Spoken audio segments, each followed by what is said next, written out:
মাত্র ৫ বছর আগেও দেশের ব্যাংক ও আর্থিক খাতে শিকদার পরিবার ছিল প্রতাপশালী একটি নাম। শিকদার গ্রুপের প্রতিষ্ঠাতা জয়নুল হক শিকদারের প্রভাব ছিল ক্ষমতার অন্দরমহলেও, কিন্তু অল্প সময়ের ব্যবধানে পরিবারটির ক্ষমতা ও প্রাতিষ্ঠানিক প্রভাব ভেঙে পড়েছে। দেশের বিভিন্ন ব্যাংক ও আর্থিক প্রতিষ্ঠানের প্রায় ১০,০০০ কোটি টাকার খেলাপি ঋণ রেখে পরিবারের সদস্যরা এখন বিশ্বের বিভিন্ন দেশে মৃত্যুবরণ করছেন। ২০০-র বেশি সার্ভিস ও ফিচারে লেনদেনের সব বিকাশ অ্যাপে সম্ভব। শিকদার পরিবারের পতনের শুরু ২০২১ সালের ১০ ফেব্রুয়ারি। ওই দিন দুবাইয়ের একটি হাসপাতালে মারা যান জয়নুল হক শিকদার। কোভিডে আক্রান্ত হয়ে মৃত্যুর আগ পর্যন্ত তিনি ন্যাশনাল ব্যাংকের চেয়ারম্যান ছিলেন। তার মৃত্যুর পর সন্তানদের বিবাদ ঠেকাতে গ্রুপের চেয়ারম্যান হন স্ত্রী মনোয়ারা শিকদার। চলতি বছরের ১২ ফেব্রুয়ারি যুক্তরাষ্ট্রের লস অ্যাঞ্জেলসে তিনিও মারা যান। এর মাত্র ২ মাস পর দুবাইয়ের হাসপাতালে মারা যান তাদের সন্তান ও শিকদার গ্রুপের ব্যবস্থাপনা পরিচালক রন হক শিকদার। সংশ্লিষ্টরা জানিয়েছেন, রনের ভাই রিক হক শিকদারও দুবাইয়ের একটি হাসপাতালে চিকিৎসাধীন। খেলাপি ঋণ, দুদকের মামলা ও পাওনাদারদের চাপের মুখে শিকদার পরিবারের কোনো সদস্যই এখন দেশে নেই। তাদের ফোন নম্বরও বন্ধ। রনের মৃত্যুর খবর জানাতে পরিবারের কাউকে পাওয়া যায়নি। শিকদার গ্রুপের অফিসেও সাড়া মেলেনি। ন্যাশনাল ব্যাংকের এক কর্মকর্তা জানান, দুবাই থেকে ফোন করে ব্যাংকের কয়েকজনকে রনের মৃত্যুর কথা জানানো হয়।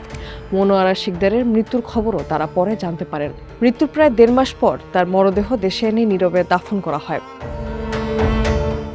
দেশের আর্থিক খাতে শিকদার পরিবারের উত্থান ঘটে ২০০৯ সালে আওয়ামী লীগ সরকার ক্ষমতায় আসার পর। কথিত আছে, জয়নুল হক শিকদারকে অভিভাবকতুল্য মনে করতেন ক্ষমতাচ্যুত প্রধানমন্ত্রী শেখ হাসিনা। এই রাজনৈতিক প্রভাব ব্যবহার করে পরিবারটি ন্যাশনাল ব্যাংকে একক কর্তৃত্ব প্রতিষ্ঠা করে। ২০০৯ সাল থেকে মৃত্যু পর্যন্ত ব্যাংকটির চেয়ারম্যান ছিলেন জয়নুল হক। স্ত্রী, ছেলে, মেয়ে ও নাতিসহ পরিবারের অন্তত ৬ জনকে তিনি পরিচালনা পর্ষদে আনেন। এরপর অনিয়ম, দুর্নীতি ও কমিশনের মাধ্যমে ঋণ বিতরণ সাধারণ ঘটনায় পরিণত হয়। ফলে ব্যাংকটির আর্থিক কাঠামো ভেঙে পড়ে।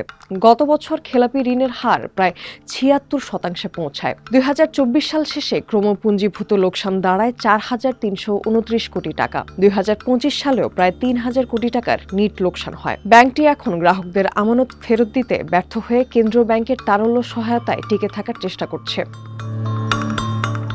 বাংলাদেশ ব্যাংকের তথ্য অনুযায়ী ২০২১ সালের জানুয়ারিতে শিকদার গ্রুপের ১৪ কোম্পানির ঋণ ছিল ৫,৫০০ কোটি টাকা। রনের নামে ছিল ৬৮১ কোটি ও রিকার নামে ১৯৩ কোটি টাকা। মোট ঋণ ছিল ৬,৩৮০ কোটি টাকা, যার ৫,৮৮৫ কোটি ফান্ডেড ও ৪৯৫ কোটি নন ফান্ডেড। বিদ্যুৎ খাতে ঋণ ছিল সবচেয়ে বেশি। পাওয়ার প্যাক মতিয়ারা জামালপুর পাওয়ার প্ল্যান্টে ২,২২১ কোটি, কেরানীগঞ্জ পাওয়ার প্ল্যান্টে ১,৬৭১ কোটি, শিকদার রিয়েল এস্টেটে ৬৯৫ কোটি, বিইএল কনস্ট্রাকশনে ৫৬৯ কোটি, মাল্টিপ্লেক্স হোল্ডিংসে ২১০ কোটি এবং অন্যান্য প্রতিষ্ঠানের নামেও ঋণ রয়েছে। First Security Islami, Social Islami, Union, Global Islami, Exim, AB, IFIC, Premier, National bank, Janata ও অগ্রণী ব্যাংক এসব ঋণ দিয়েছে। জয়নুল হকের মৃত্যুর পর গ্রুপটির কোনো প্রতিষ্ঠান ঋণ পরিশোধ করেনি। সুদমুক্ত হয়ে ঋণ প্রায় ১০,০০০ কোটি টাকায় পৌঁছেছে, যার পুরোটাই খেলাপি। জয়নুল হক ও মনোয়ারা শিকদার যুক্তরাষ্ট্রের নাগরিক ছিলেন। তাদের ৮ সন্তানের প্রায় সবার যুক্তরাষ্ট্রের নাগরিকত্ব রয়েছে। ৩ মেয়ে নাসিম, পারভিন ও লিসা, ৫ ছেলে মমতাজুল, নিক, দীপু, রিক ও রন। পারভিন বাংলাদেশ থেকে আওয়ামী লীগের সংসদ সদস্য হয়েছিলেন। সন্তান ও নাতি নাতনিরাও গ্রুপের পরিচালক।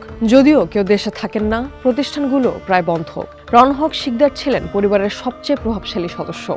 ২০২০ সালে এক্সিম ব্যাংকের তৎকালীন এমডিকে গুলি করে ভয় দেখানোর ঘটনায় তিনি আলোচিত হন। রন ও রিক ন্যাশনাল ব্যাংক থেকেও নামে বেনামে বিপুল ঋণ নেন। শুধু ক্রেডিট কার্ডে তারা বিদেশে ৭১ কোটি টাকার বেশি খরচ করেন। ২০২৪ সালের এপ্রিলে দুদক তাদের বিরুদ্ধে ৭১ কোটি ৫৩ লাখ টাকা ব্যয় ও পাচারের অভিযোগে মামলা করে। দুদকের এজাহারে বলা হয়, থাইল্যান্ডে তাদের নামে ও স্বার্থ সংশ্লিষ্ট প্রতিষ্ঠানের নামে অন্তত ২০টি ব্যাংক হিসাব রয়েছে, যেখানে ন্যাশনাল ব্যাংক সহ বিভিন্ন দেশ থেকে অর্থ স্থানান্তরের প্রমাণ পাওয়া গেছে।